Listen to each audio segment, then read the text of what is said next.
அதிமுகவில் மீண்டும் பரபரப்பு. தனித்து விடப்பட்ட எடப்பாடி பழனிசாமி மற்றவங்கெல்லாம் ஒன்றாயிட்டாங்களே. நம்ம இந்த வீடியோவில் ஆர்பி உதயகுமார் அவர்கள் சொல்கிற விஷயத்தை பார்க்கணும். ஏன்னா இத்தனை நாளும் ஆர்பி உதயகுமார் இடத்துல இருந்து இந்த வார்த்தை வந்ததாக சரித்திரமே கிடையாது. முதன்முறையாக மௌனம் கலைத்திருக்கின்றார் ஆர்பி உதயகுமார். அதுக்கடுத்தது பன்னீர்செல்வம் அவர்கள் பாயிண்ட்டை பிடிச்சி பேசியிருக்கிறாரு. அவர் என்ன பாயிண்ட்டை பிடிச்சாரு அப்படின்றதையும், உண்மையாகவே எடப்பாடி பழனிசாமி தனித்து தான் விடப்பட்டிருக்கின்றாரா, ஏன் தனித்து விடப்பட்டிருக்கின்றார், இந்த நிலைமை எதனால் வந்தது, மீண்டும் மீண்டும் அதிமுக சர்ச்சைக்குள்ளாவதற்கான காரணம் என்ன, ஒட்டு மொத்தமாக பார்க்கலாமா? நண்பர்களுக்கு வணக்கம். நான் எட்டியப்ப சோழன். கூடவே இந்த விவசாயினுடைய யூடியூப் சேனலை சப்ஸ்கிரைப் பண்ணிக்கோங்க. வாங்க அரசியல் கச்சேரியை ஆரம்பிக்கலாம்.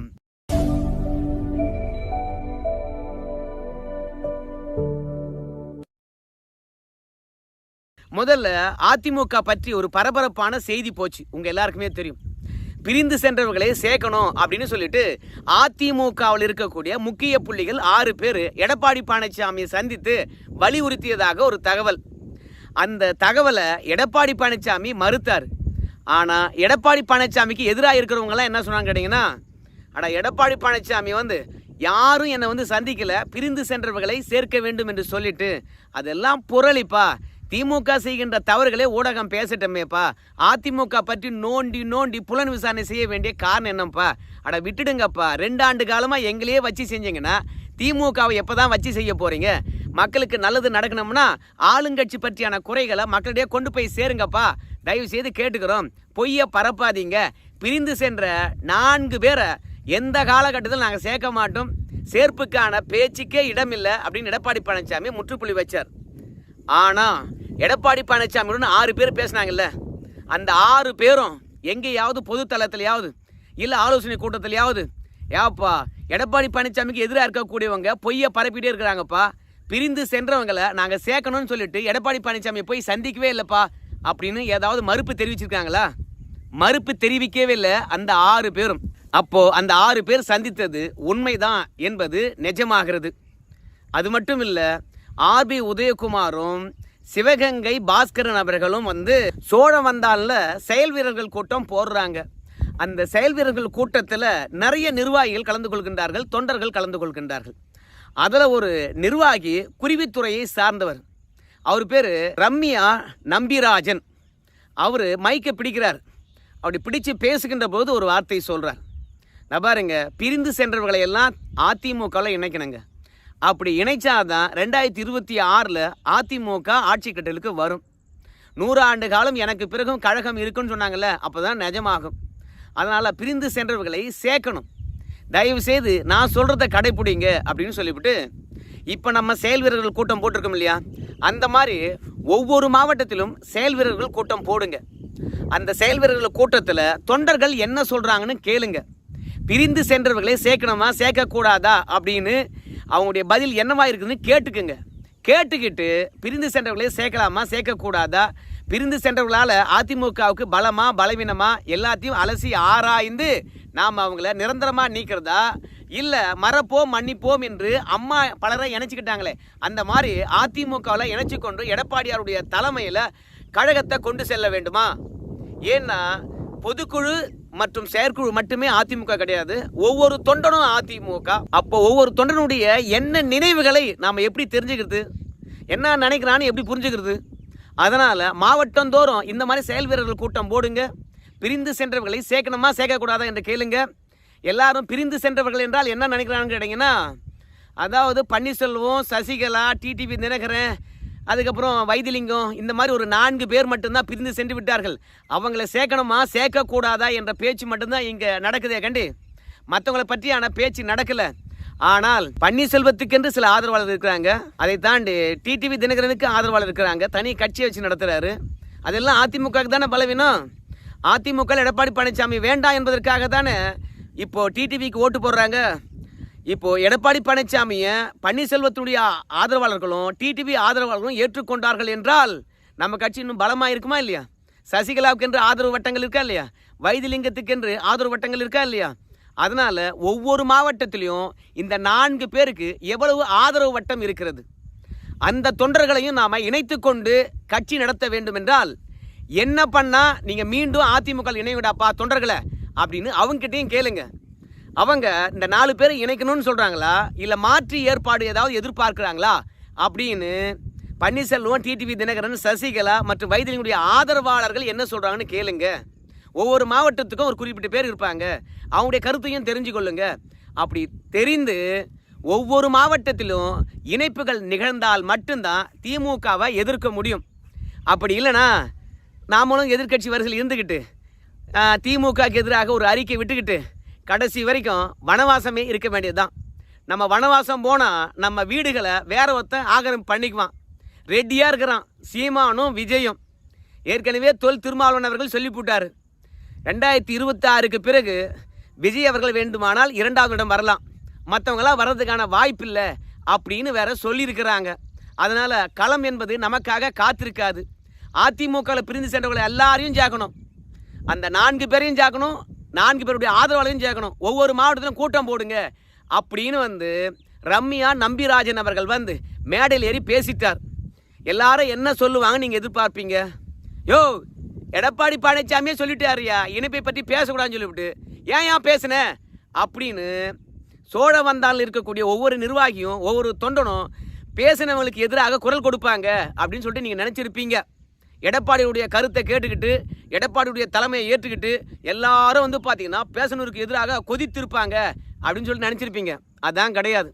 இவர் பேச பேச அந்த அவையில் ஒட்டுமொத்தமாக ஒரு மௌனம் நிலவுச்சு. இந்த பேச்சை ஆதரிப்பதா இல்லை எதிர்ப்பதா இல்லை நல்ல கருத்து சொல்லியிருக்கிறானே அப்படின்னு சொல்லிவிட்டு தலைமை வரைக்கும் இதை கொண்டு போங்க அப்படின்னு சொல்லிட்டு ஆர்பி உதயகுமார் கிட்டையும் சிவகங்கை பாஸ்கரன் கிட்டையும் வலியுறுத்துவதா என்ன பண்ணுறதுன்னு தெரியாமல் எல்லாருமே பார்த்தீங்கன்னா அமைதி காத்து விட்டார்கள். அப்படின்னா என்ன ஃபீல் பண்ணுறாங்க? எடப்பாடி பழனிசாமி சேர்க்க மாட்டேன்னு சொல்கிறதுனால அதிமுக அழிஞ்சிட்டு வருது. அதனால் இவனாவது பேசினானே, இதற்கு மேலாவது எடப்பாடி பழனிசாமி புரிஞ்சுக்கிட்டோம். அவர் நினைப்பது மட்டுமே கட்சி கிடையாது, கீழ்மட்டத்தில் பிரிந்தவர்களே சேர்க்கணுன்ற எண்ணமும் கருத்தியலும் நாளுக்கு நாள் வளர்ந்துக்கிட்டு வருது. அதை புரிஞ்சுக்கிட்டோம், ஆக்கப்பூர்வமாக நடவடிக்கை எடுக்கட்டும் அப்படின்னு சொல்லிட்டு தான் எல்லாருமே அமைதி காத்தார்கள். இப்போ ஆர்பி உதயகுமார் எதிர்கட்சி துணைத் தலைவர், மாவட்ட செயலாளர், இப்படி பல பதவிகளை பெற்றிருக்கிறாரு. அவர் எடப்பாடி பழனிசாமிக்கு ரொம்பவே விசுவாசம். இப்படி ரம்யா நம்பிராஜன் நிர்வாகி அவர்கள் பேசின விஷயத்தை வைத்து அவர் என்ன சொல்ல போகிறாருன்று எல்லாருமே நினச்சாங்க. ஏன்னா பேச பேச மேடையில் ஆர்பி உதயகுமார் அமைதியாக தான் இருந்தார், சிவகங்கை பாஸ்கரன் அவர்களும் அமைதியாக தான் இருந்தாங்க. அதற்கு பிறகு மைக்கை பிடிச்ச நம்முடைய ஆர்பி உதயகுமார் சொன்னார், உங்களுடைய கருத்துக்கள் தலைமைக்கு தெரிவிக்கப்படும் அப்படின்ட்டார்.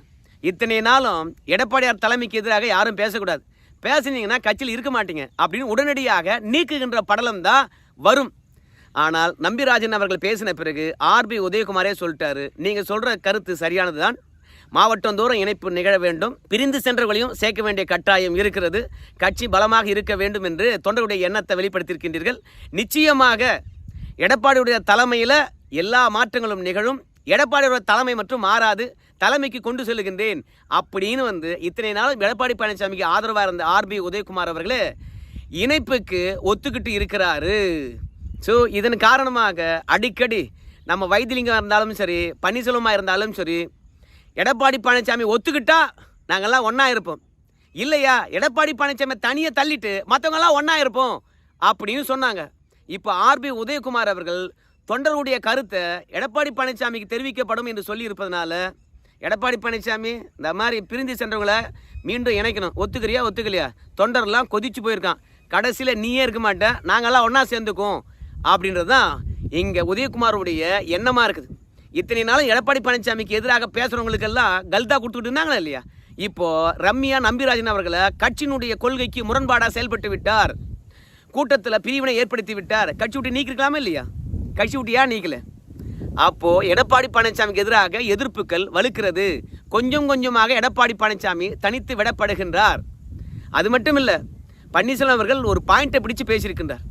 இன்னைக்கு சீபா ஆதித்யநாதனுடைய நினைவு நாளோ பிறந்த நாளோ என்று நினைக்கிறேன், அவருக்கு மரியாதை செலுத்தி விட்டு வந்த பன்னீர்செல்வம் அவர்கள் சொன்னார், பாருங்க எடப்பாடி பழனிசாமி பிரிந்து சென்றவர்களே சேர்க்கவே மாட்டேன்னு சொல்லிட்டு ஒத்த காலில் இருக்கிறாரு. நீங்கள் என்னன்னு கேட்டிங்கன்னா அதிமுக தொண்டர்களுடைய உரிமையை நாங்கள் மீட்டு மீண்டும் கழகத்தை ஒன்றிணைப்புன்னு சொல்லிக்கிட்டே இருக்கிறீங்களே, நீங்கள் தொண்டர்களை ஏமாத்துறது தொண்டர்களுக்கு தெரிஞ்சு போச்சு தெரியுமா அப்படின்னு பத்திரிகையாளர் கேட்கின்ற போது பன்னீர்செல்வம் சொல்லுவார், எடப்பாடி பழனிசாமியை தாண்டி வேற யாராவது சொன்னாங்களா? இனி அதிமுகவில் இணைப்பே கிடையாது, பிரிந்து சென்றவர்கள் தான் என்று வேற யாராவது பேசினாங்களா? எடப்பாடி பழனிசாமியை தாண்டி வேற யாரும் பேச மாட்டாங்க, எங்களுக்கு தெரியும். அத்தனை பேரும் எங்களுடன் தான் இருக்கிறாங்க. எடப்பாடி பழனிசாமி பொதுச்செயலாளராக இருப்பதனால இப்போ தலைமை மாற்றம் ஏற்படுத்தினால் இன்னும் அதிமுக பெரிய குழப்பம் வரும் என்பதனால எடப்பாடி பழனிசாமிக்கு எதிராக போர்க்கொடி உயர்த்தலை. நாங்கள் வைக்கின்ற கோரிக்கைக்கு எடப்பாடி பழனிசாமி செவி சாய்க்க வேண்டும், இல்லைன்னா அவரை தூக்கி போடுறோம். அதனால் தன்னுடைய இருப்பிடத்தை காப்பாற்றி கொள்றதுக்காக எடப்பாடி பழனிசாமி மட்டும் பிரிந்து சென்றவர்களை சேர்க்க மாட்டேன்னு சொல்லிட்டு இருக்காரு. மற்றவங்க யாரும் சொல்லியிருக்க மாட்டாங்களே அப்படின்னு பாயிண்ட்டை பிடிச்சு நம்ம பன்னீர்செல்வம் அவர்கள் பேசினார்.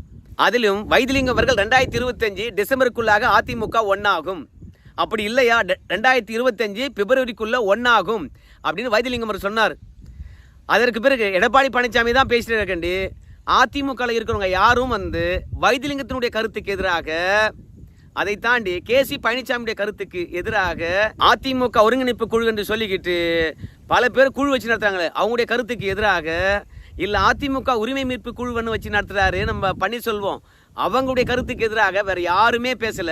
அதிமுக ஒன்றிணைந்தால்தான் இனி வெற்றி என்பதை அவங்கெல்லாம் பேசி கொண்டிருக்கின்ற போது அதிமுகவிலிருந்து எதுவும் மறுப்பு கருத்து வரல. இதெல்லாம் வச்சு பார்க்கின்ற போது அதிமுகக்குள்ள உள்ளுக்குள்ள மீண்டும் ஒரு போராட்டமோ இல்லை பெரிய மாற்றமோ ஒன்று நிகழ்ந்துக்கிட்டு வருது.